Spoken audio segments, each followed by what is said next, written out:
19 June কালীগঞ্জে বিধানসভা কেন্দ্রের উপনির্বাচনকে কেন্দ্র করে জমে উঠেছে রাজনৈতিক লড়াই। বুধবার মাটিয়ারি পঞ্চায়েত ও ফরিদপুর পঞ্চায়েত এলাকার সংযোগ ও নির্বাচনী প্রচারে নামলেন বিজেপি প্রার্থী আশিস ঘোষ।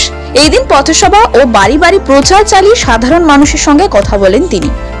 স্থানীয় ইস্যু, উন্নয়নের অভাব ও বর্তমান সরকারের বিরুদ্ধে ক্ষোভের কথা তুলে ধরেন আশিস বাবু।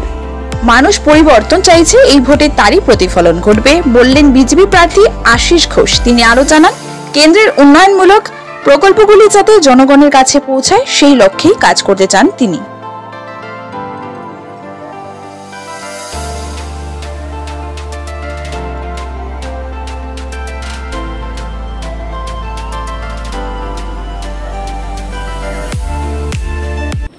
সকাল 8টা থেকে আমি মাটিয়ারি পঞ্চায়েত এবং ফরিদপুর অঞ্চলে কিছু বুথে প্রায় 8-10টা বুথে আমি প্রচার করেছি।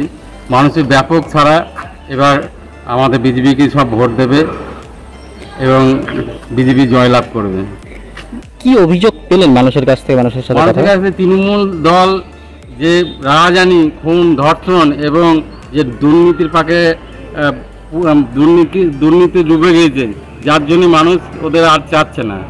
এতে তৃণমূল, হিন্দু তৃণমূল বলুন এবং সিপিএম সমস্ত আমাদের পাশে আছে এবং আমাদেরই ভোট। এরপর এবার 4টে থেকে বিকালে আমাদের কর্মসূচি আছে অন্য বুথে। আমাদের প্রচারের শেষে এবার খাওয়া দাওয়া করবো। একটা কর্মীর বাড়িতে আমরা যাচ্ছি, কর্মী ইনভাইট করেছি, ওখানে খাওয়া দাওয়া। নতুন নতুন আপডেট পেতে সাবস্ক্রাইব করুন নিউজ আপ ডেইলি।